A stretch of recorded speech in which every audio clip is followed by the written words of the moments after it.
네, 반갑습니다. DSA 컨설팅 대표 김대웅 원장입니다. 오늘 함께해요 공부는 3일째예요. 그러니까 이제 지금 이건 DSA 헌법 채널에 올려 드리는 건데, 제가 채널 3개 운영하잖아요. 그래서 경찰 5급, 7급 헌법준비생분들을 위한 헌법 무료 강의는 DSA 헌법 채널, 그 다음에 심층 면접, 그 다음에 학습 컨디셔닝에 관한 진로, 그리고 이제 진로에 관한 부분들은 이제 DSA 컨설팅, 그 다음에 제가 이제 인적 자원 개발 및 교육 프로그램 설계자이긴 한데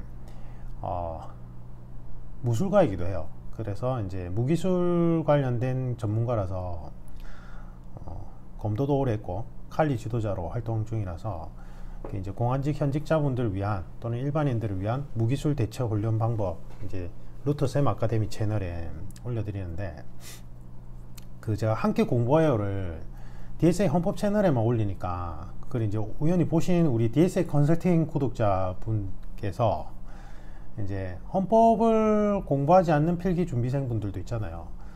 9급, 그 다음에 그 다음에 대통령 경호실 준비생들, 국정원 준비생들, 이렇게 이제 그분들이 있어서 이제 DSA 컨설팅 채널에도 좀 올려달라고 해서, 홀수는 DSA 헌법 채널, 그 다음에 짝수는 DSA 컨설팅 채널, 이렇게 이제 올리려고 해요. 그래서 앞에 거는 지금 DSA 컨설팅 채널에 올라가 있어요. 여러분들이 공부 잘 안 되실 때 같이 이제 우리가 왜 장거리 마라톤 달릴 때 옆에 같이 러닝메이트가 있으면 좀 더 기록이 잘 나오잖아요. 이 영상 그렇게 활용하셨으면 좋겠어요. 공부 정말 안 될 때, 정말 안 될 때, 저 이제 나이든 이제 김 원장님도 하는데 나도 같이 하자, 틀어놓고 같이 하면 되잖아요. 그죠? 그 다음에 시 낭송하는 거 한번 들어보시고, 저도 시인이니까 시를 잘 모르잖아요. 그러니까 같이 이제 보는 거예요. 시에 대해서 알아가는 거죠. 그래서 앞에 거는 벌써 했고, 이번에 시 할 거는 뭐 어디냐면 이혜선 시인님의 명시산책. 이 앞에 이제 거기에서는 슬픔, 허영자 시인의 슬픔을 했었어요. 그 다음에 이제 여기 DSA 헌법 채널에 올려드리는 오늘 3일차 때는 뭘 할 거냐면 유한진 시인의 용서받는 까닭입니다. 유한진 시인. 보이지 않아도 존재하는 것이 있고 들리지 않아도 소리내는 것이 있다.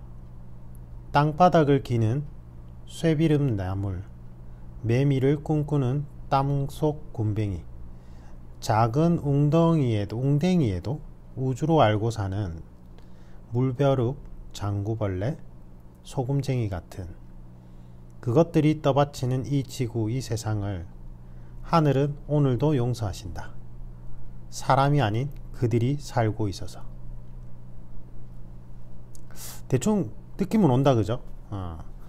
이혜선 시인께서는 인간이라는 이름 아래 자연에게, 동물에게, 식물에게, 지구에게, 우주에게 알게 모르게 우리는 얼마나 많은 해악을 저지르고 있는가.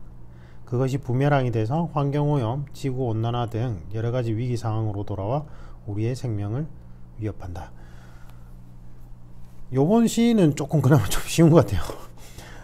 저번 시 편은 앞에 이제 허영재 시인의 슬픔은 제가 생각하는 거랑 이혜선 시인께서 이제 시평을 적은 거랑 좀 차이가 많이 나서 헷갈려서 우리 시청하시는 분께서 댓글로 좀 의견을 달아달라고 했거든요.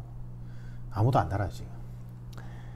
별로 뭐 지금 공부하기 바쁜데 무슨 시야 이렇게 생각하실 거예요, 그죠? 근데 한번 해보세요. 진짜 저를 믿고. 심층 면접에도 도움되고 여러분들의 필기 과목 준비에 있어서 몰입도를 올려줄 거예요.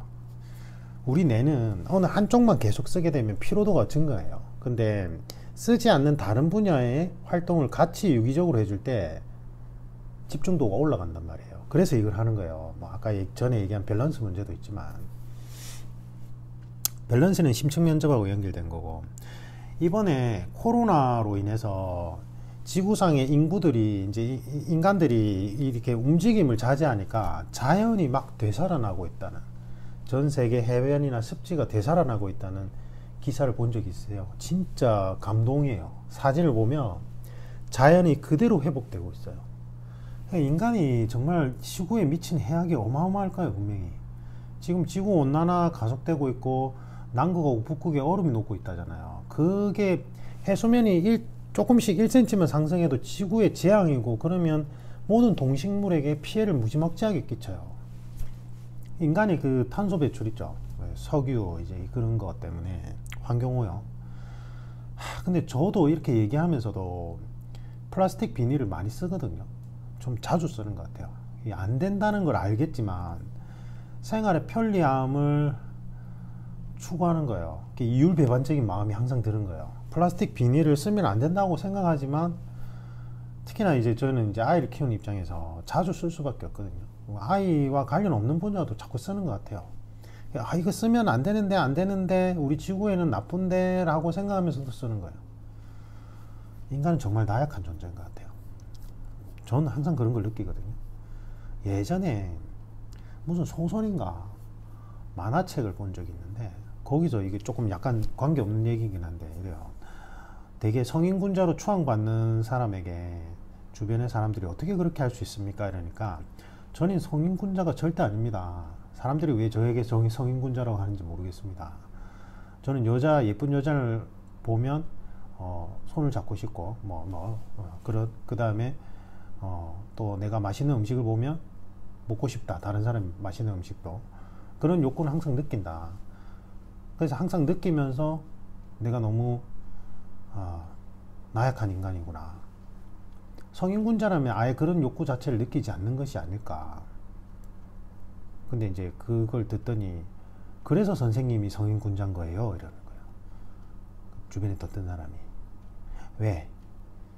그걸 행하고 마음속에서 번민하는 거랑 번민하면서 안 하는 거랑 번민을 하면서 행동을 하는 거랑 다르거든요.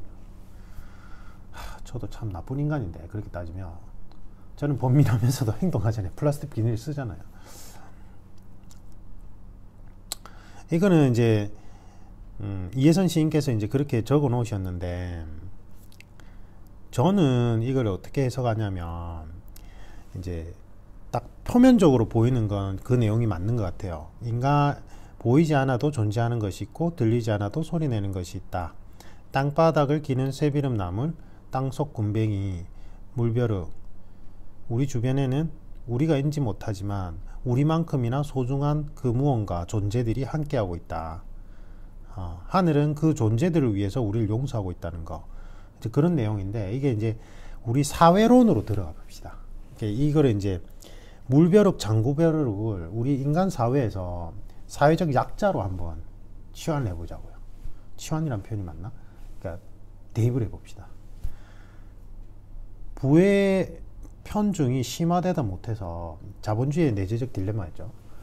그래서 이제 이게 너무 신자유주의가 전 세계를 휩쓰면서 자본주의의 내재적 딜레마가 완전히 심화됐죠.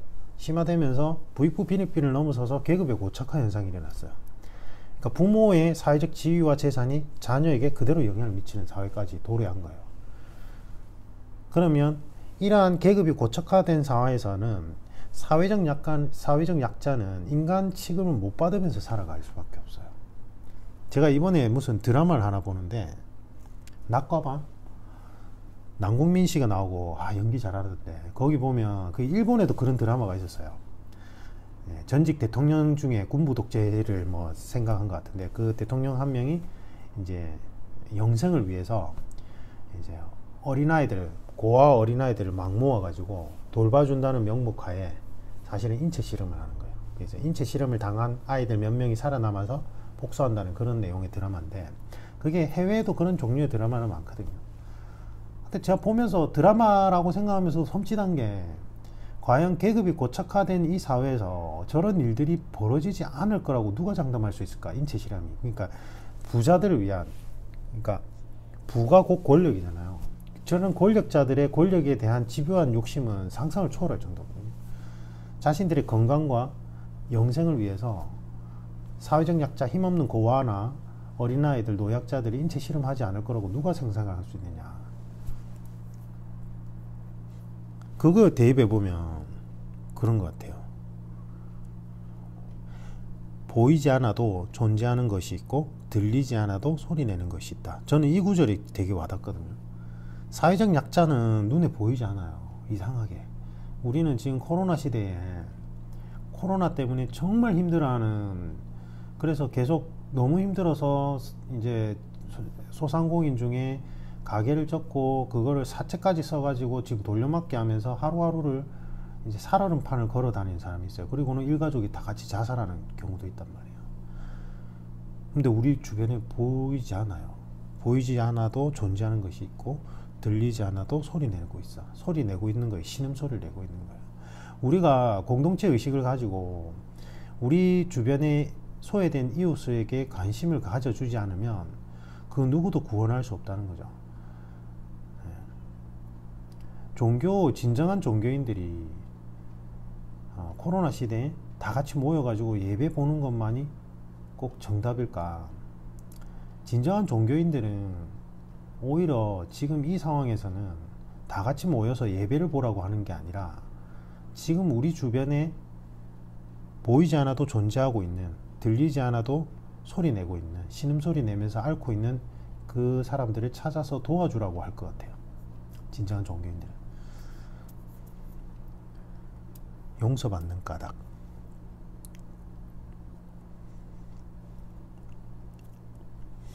좀 반성하게 되는 시인 것 같습니다. 요거는 이혜선 시인의 명시산책은 제가 전에도 말씀드렸다시피 이북으로 구입하시면 3,000원 정도밖에 안 해요. 저는 이북으로 요즘 활용을 많이 하거든요. 이북은 여러가지 뭐 아이패드, 스마트폰, 노트북 전부 다 활용할 수 있기 때문에 언제나 짜투리 시간에 글을 읽을 수 있어서 추천드립니다. 오늘 저는 한 20-30분 밖에 공부를 못할 것 같아요. 지금 일정이 그래요. 지금 오늘 이제 새해 첫날이거든요. 새해 첫날인데 저는 와서 일하고 있어요. 여러분도 공부하고 계시죠? 새해 첫날 열심히 살아야죠. 그죠? 우리 같은 흑수저들은 자수성가하는 길밖에 없어요. 저는 너무 가난했거든요. 집안 환경이. 그런데 지금 부모님 세대보다는 우리 형제들이 조금 더 나은 것 같아요. 뭐 물론 이제 빚을 많이 지고 살아가고 있지만, 그래서 우리 형제들은 우리 아이들에게만큼은 이 가난을, 대물림을 좀 끊고 좀 더 살기 편하게 만들어주고자 하는 목적이 있는 것 같아요. 형들도 그렇고 저도 그렇고. 저도 제가 목표로 삼는 건, 예전에는 저는 돈에 대해서 별로 그렇게 관심이 없었어요. 너무 가난해서 그래도 어떻게든 사라지거든요. 근데 그 안에서 행복을 찾는 방법을 발견해서 뭐 돈이 그렇게 중요할까? 그래서 제가 고시학원과에 요청 들어왔을 때 심층 면접도 그렇고 헌법 과목도 그렇고 노량진에 갈 수 있는 기회가 아주 많았어요. 실제로 계속 올라와 달라고 요청도 했었고. 그런데 제가 망설였던 건, 올라가게 되면 삶의 터전을 옮겨야 돼요. 제가 그 되게 경찰 쪽에는 되게 유명하신 경찰팀 있잖아요. 제가 예전에 소속돼 있던 거. 그쪽에 이제 그 경찰 쪽, 그다음에 공무원 쪽도 그렇고 요즘에 팀별로 움직이는데, 되게 유명한 팀 교수님들하고 같이 식사를 해보면 그분들 자기 생활이 없어요. 거의 강의를 그렇게 많이 하고 그 수업 준비하고 그 다음에 이제 어떻게 자기 팀 판매 전략을 세울 건지 이제 같이 의논하기 때문에 거의 새벽 2시까지 일한대요. 그럼 이제 가정에 소홀할 수밖에 없어요. 진짜로. 아마 일타 강사분들 중에 이혼 안 하신 분들이 그렇게 있을까요? 네. 행복할까요? 예전에 제가 고시생이었을 때 저희 세대 때 헌법 일타 강사분께서 계셨는데, 지금 보니까 건강이 너무 안 좋아져 가지고 낙향에서 시골에서 살고 계시더라고요. 그때 건강을 완전히 해쳤대요. 돈은 많이 벌었는데. 그런 것들 보면서 저도 이제 요즘 젊은 세대처럼 워라밸을 중시하거든요. 그래서 노량진에서 계속 올라와 달라고 해서도 안 갔어요. 사실 일땡에 있을 때도 그때 부산 대구를 총괄할 게 아니라 서울에 와서 좀 같이 총괄해 달라고 했거든요. 면접. 그 공무원 쪽도 그렇고, 공무원 쪽. 그 다음에 뭐 제일 유명한 곳에서도 왔어요. 문의가 왔는데, 그렇게 되면 가족들하고 뭐 예를 들면 경찰직 면접만 제가 담당을 해도 1년에 2번이니까 그럼 거의 2달 하면 4개월이잖아요. 가족들하고 떨어져 있어야 돼요. 근데 제가 과연 내가 그렇게까지 하면서 돈을 많이 벌어야 되나 이런 생각이 들더라고요. 예. 내가 돈을 버는 목적은 내 가족들과 함께 행복하게 살자고 돈을 버는 건데, 근데 내가 그 돈을 버는 그 순간도 항상 소중한 시간들인데, 그 나중에 미래 가치를 위해서 지금 현재를 희생하자, 이게 좀 이해가 안 가더라고요. 저는 그래서 안 했어요. 예. 그래서 저는 아마 사법시험하고 행정고시 떨어졌나 봐요. 그런 마인드가 있어서. 저는 여러분도 이제 공부하다가 꼭 합격하시는 분도 있고, 저희 우리 합격생 중에는 15년 동안 공부하셔서 합격하신 분도 있거든요. 경찰 특채분 중에. 공무원 시험 요즘에 많이 어려워요. 오랫동안 보통 한 4년차, 6년차도 꽤 많아요. 제가 심층면접 코칭하면 전국 각지에서 다 코칭을 받는데, 예전에 7급 그때 강의했을 때 그때 수업 들었던 사람들이 벌써 한 4년차, 5년차 넘어갈 건데 지금까지 공부하는 친구들도 있어요. 근데 제가 보면 저는 이쪽 이 사시나 행시가 저한테는 안 맞았어요. 저는 그거를 적고 다른 분야에 정말 어려운 시험 있잖아요. 뭐 고시에 준한다고 이렇게 칭하는 쪽은 다 합격했어요. 이렇게 타다닥 했는데 별로 준비도 안 하고 자기 스타일에 맞는 시험이 있는 것 같고, 그 다음에 제가 이제 사법시험 준비하다 행정고시로 바꿨을 때는 교수님께서 너는 사법시험이 너하고 스타일이 안 맞다, 행정고시가 맞다, 그리고 성격상 관료 쪽으로 가는 게 맞다고 추천하셔서 행정고시로 바꿨었고, 근데 이제 뭐 집에 계속 분란 터지고 하는 거는 변명이겠지만 어쨌든 시험을 준비할 수 있는 여건은 아니었는데 계속 미래를 못 버리고 제가 부업으로 하면서 같이 왔거든요. 근데 어느 날 집사람이, 그때 이제 연애 기간이었는데 집사람이 저보고 딱 그러는 거예요. 한 8년을 같이 연애를 하고 이제 딱 8년 동안 기다려 준 거예요. 제가 원 없이 할 만큼 하게끔. 그리고는 집사람이 그때 저보고 뭐라고 했냐면 되게 조심스럽게, 오빠, 내가 생각할 때는 오빠는 지금 이제 그 행정고시 2차 과목들이 이제 있잖아요. 이제 그거는 동차로 합격을 해야 되거든요. 사시처럼 1차 합격했다고 해서 두 번의 기회가 주어지는 게 아니라 1차 합격하고 2차를 동차에 합격 안 하면 다시 1차부터 준비해야 돼요. 행정고시를 그렇게 바뀌었었는데 나중에는 오빠는 그냥 시험을 위한 공부를 하는 게 아니고 학문을 위한 공부를 하는 것 같다. 항상 그 학문을 하면서 그 학문 속의 내용들이 우리 사회에 어떻게 적용될지를 이야기하면서 항상 즐거워한다 보면. 그래서 시험을 준비하는 사람으로 보이지가 않고 시험 적합성은 전혀 없다. 그걸 본인도 알고 있지 않느냐. 알고 있으면서 이 가정 환경이라든지 자신만의 어떤 그 아집으로 계속 못 놓고 있었지 않았느냐.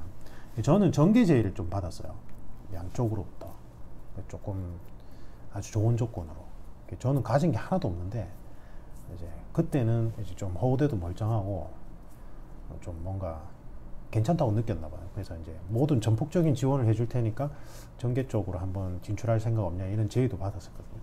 그러니까 제 나름대로 뭔가 내가 그동안 공부했던 것들을 사회에 펼치는 거에 대해서 뭔가 관심이 있었나 봐요. 저는 몰랐는데. 제 지금 아내가 그때 이제 연애를 할 때 그렇게 8년 동안 기다리다가 나중에 그 말을 해주더라고요. 그때 저는 알고 있었지만, 미리 알고 있었지만 그걸 받아들이는 게 힘들었던 것 같아요. 그럼 내가 고시낭인, 소위 말해서 우리 사회 고시낭인으로 찍히니까. 그리고 사실은 부업 쪽에 지금 하고 있던 지금 이쪽 계통이 훨씬 더 제가 이렇게 뭐라 해야 될까요? 자질도 보이고 뭐 그랬단 말이에요. 그런데 그걸 받아들이는 게 좀 힘들었죠, 저는. 근데 아내의 그 말이 그때는 여자친구였죠.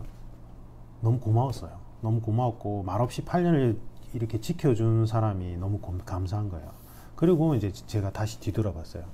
내가 원래 고시를 준비했던 건 저처럼 사회적 약자를 위해서 무언가 의미 있는 일을 해보고 싶다라는 생각을 했어요. 저는 20살 때, 공부해온데 이상한 얘기라고 했는데, 저는 20살 때 왜 살아야 되는지 몰랐어요.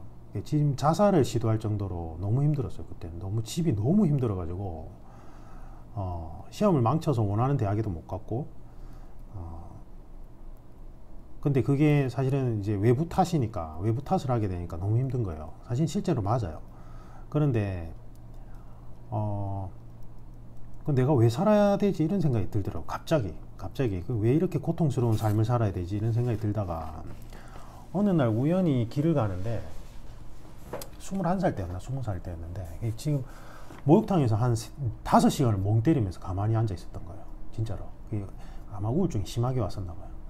그때는 뭐 우울증 치료해야 된다 이런 개념도 없었잖아요. 요즘은 이제 정신과 가서 치료를 받는 게 보편화됐지만, 그래가지고 나왔는데 이제 집 근처에 재래시장이 있어요. 지금 본가에 재래시장이 있는데 재래시장 가는데 어떤 아이가 탁 부딪히면서 너무 미안해요 하면서 웃는데 갑자기 그 재래시장에 막 냄새, 그 다음에 시끄러운 소리, 눈앞에 모습들이 갑자기 오감을 통해서 확 들어오는 거예요. 그런 경험 해본 적 있어요?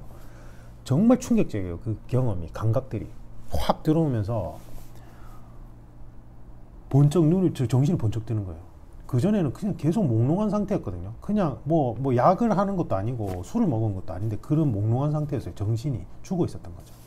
근데 그 오감이 확 들어오면서 시장에서 정말 열심히 일하는 사람들이 눈에 들어오는 거예요. 막 열심히 물건 파는 할머니들, 그 다음에 열심히 뛰어노는 아이들, 열심히 뭐 채소 나르고 있는 젊은 청년들도 있고, 뭐 너무 생기가 넘치는 거예요. 그러면서 제가 딱 든 생각이, 저 사람들은 어떤 삶의 목적을 가지고 살아가는 걸까? 나는 죽어 있는데 저 사람들은 왜 살아 있는 걸까? 이런 생각이 들더라고요. 그래서 제가 딱 느낀 게, 삶의 목표가 없다면 지금부터 정하면 되지, 이 생각이 들더라고요. 그래서 제가 나의 삶의 목표는, 그전에는 제가 사실은 한의대 진학이 목표였어요. 단짝 친구는 목표대로 의대를 갔고, 저는 이제 그때는 한의대가 아주 높았어요. 그때는 의대보다 더 높았어요, 한의대가. IMF 전에. 근데 이제 저는 이제 계획대로 안 된 건데, 그것도 뭐 특별한 것도 없었어요. 저는 원래 무술을 오랫동안 수련했으니까 황비용이 먼저 보여가지고, 친구는 의대를 간다길래 나는 뭐 한의사, 뭐 이렇게 된 거예요. 그렇게 됐는데, 그때 든 생각이, 그 오감들이 확 들어오면서 그 사람들 보니까 너무 부러우면서 쌤도 나고, 그러면서 든 생각이, 저 사람들처럼 살아가고 싶다. 그러면 내가 목적이 없다면 내 삶의 목적을 만들자. 저 사람들을 위해서 살아보자, 이렇게 생각됐어요. 그러니까 저렇게 이 땅에서 열심히 살아가고 있는 소시민들을 위해서 그 사람들 지켜주는 한 삶을 살아보자. 그러면서 생각 든 게, 뭐 직업이 한정적이잖아요. 근데 이제 돈은 없고 집은 형편은 안 좋고, 그러면서 내가 원하는 만큼의 그런 일들을 하려면 어느 정도 사회적 위치를 가져야 되는데, 그런 없는 사람들이 할 수 있는 건 고시 합격 말고는 없어요. 맞잖아요.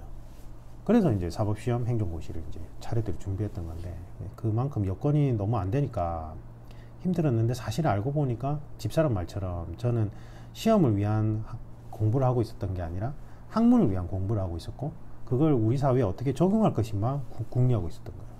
사실은 그걸 하면 안 되는 거였죠. 그래서 그걸 아마 보셨나 봐요. 전계 쪽에 이제 이렇게 진출할 생각 없냐고 제의를 해주신 그 높은 분들은 아마 제가 저만의 그러한 어떤 비전들을 보셨는지는 잘 모르겠어요. 그랬을 것 같긴 해요. 근데 뭐 그렇게 가면 제가 호소아비 역할밖에 안 하니까, 저는 뭐 제가 뭐 뒷배경이 있는 것도 아닌데 얼굴 마담 역할밖에 안 하잖아요. 그래서 다시 시작을 해보자. 이제는 공부가 아니라 우리 사회를 위한 공부를 한번 해보자. 이렇게 된 거예요. 저희 집사람이 보살님이죠. 보살님이고, 그 다음에 이제 DS의 헌법 강의를 진짜 본격적으로 한번 생각해 본 건, 그때 7법 헌법 강의 가르칠 때 너무 이게 막 객관식 위주로 해야 되니까, 이거는 헌법이란 학문을 가르치는 게 아니라 헌법이라는 기술을 가르치는 느낌이 들어서 너무 짜증나더라고요.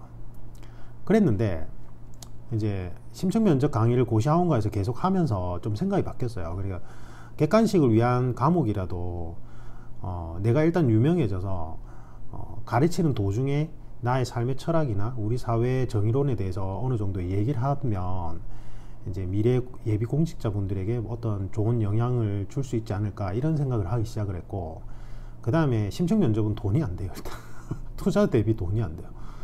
그러니까 많은 돈을 벌 수가 없어요. 저는 지금 많은 돈이 필요해요. 왜냐하면 노약자를 위한 위기상황 대처 훈련 프로그램도 제가 지금 개인적으로 진행하는 프로젝트라서 거기에 개발 비용이 많이 들어가는 데다가, 그 다음에 아까 얘기했듯이 이제 딸아이에게는 저의 가난을 대물림해 주고 싶지가 않아요. 그냥 집사람도 공직자니까 뭐 적당하게 우리끼리 살 듣기에는 괜찮은데 좀 더 나은 환경을 제공해 주고 싶고, 제가 생각하는 그러한 계획들을 이제 실행하려면 자금이 많이 필요한 거예요.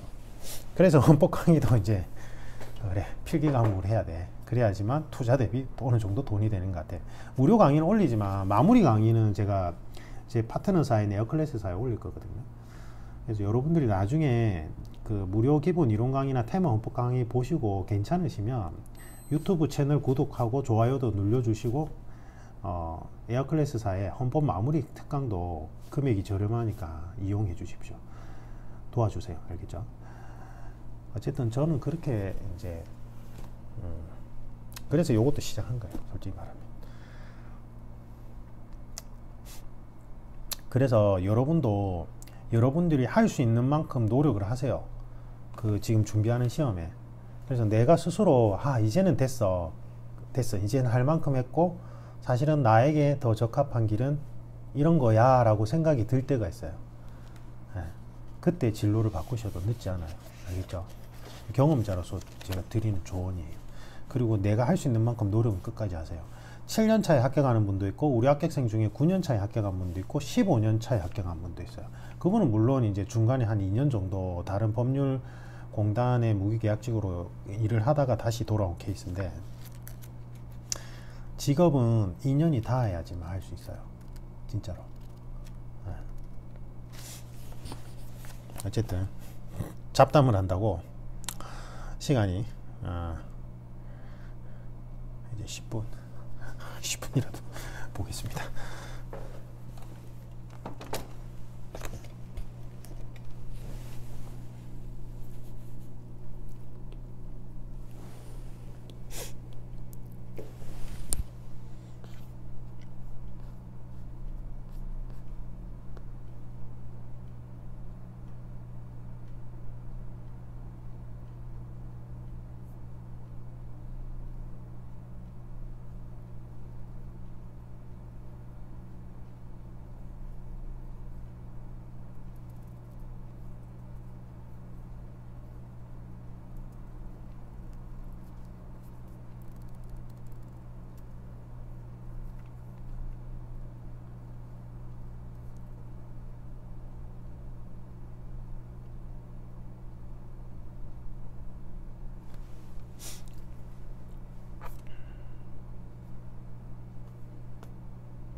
오늘 잡담이 길어져서 저는 여기까지 해야 될 것 같아요. 근데 성낙인 교수님 헌법 기본서를 찬찬히 읽어보고 있는데, 왜 이제 예전에 저희 때는 권영선 교수님의 헌법학 원론이 이제 법대생들의 기본서라고 했잖아요. 제일 많이 보는. 근데 이제 그건 안 나오고, 이제 요즘은 이제 다 성낙인 교수님의 헌법학 교재를 보는데, 제가 왜 이게 이제 제일 판매량이 1위인지 알겠어요. 제일 많이 보는 줄 알겠어요. 이제 권영선 교수님의 헌법학 원론은 전부 다 한자로 되어 있어요. 옛날 법학 기본서니까. 진짜 뭐라 해야 되지? 글을 전개해 놓는 그 논리 구조 및 이 법리적인 해석 부분이 진짜 명필이었어요. 명필. 보고 또 보고 또 보고 또 보고 이랬거든요. 이제 성낙인 교수님은 되게 좀 그렇게 쉽게 읽혀지진 않지만 보면 볼수록 감탄하게 되는 진짜 막 진한 공국 같은 느낌이 들었다면, 성낙인 교수님 책은 되게 대중적이면서 쉽게 이해하기 쉽게, 그리고 현실을 잘 반영해서 뭔가 좀 쉽게 읽혀지게끔 되어 있고, 그러면서도 내용의 깊이를 함께 추구하는 것 같아요. 이건 좀 뭔가 백종원 선생님의 음식 같은, 백종원 맞죠? 그 백종원 그 음식, 대중적인 입맛에 맞는, 그러면서 그 본질은 놓치지 않는 성낙인 교수님 책도 기본서도 나름대로 매력이 좋은 것 같아요. 그러니까 이렇게 공부하면 안 돼요. 여러분들은 수험 공부는 이렇게 하면 안 되는 거죠. 맞죠? 저는 어차피 이걸 가지고 여러분들을 가르쳐 드리려고 하는 거니까. 요즘에는 이 성낙인 교수님 기본서에서 좀 출제가 좀 제법 많이 되는 것 같더라고요. 제가 이렇게 쭉 기출을 한번 훑어보니까, 제가 전에 가르쳤을 때는 또 많이 그 몇 년 사이에 많이 바뀐 부분들 있잖아요. 이렇게 기출 출제되고 한 부분들 보면 흐름이 좀 그렇더라고요. 새해 첫날부터 공부한다고 고생 많으셨고, 저는 이제 다음 스케줄이 있어서 이제 그만하는데, 여러분들은 오늘 하루도 흔들림 없이 열심히 공부하셔서 올해는 쭉 좋은 결과 있으시길 기원합니다. 새해 복 많이 받으시고, 지난 한 해 코로나 때문에 고생 많으셨는데 이제 조금만 더 고생하면 될 것 같아요. 그죠? 백신이 나왔다니까.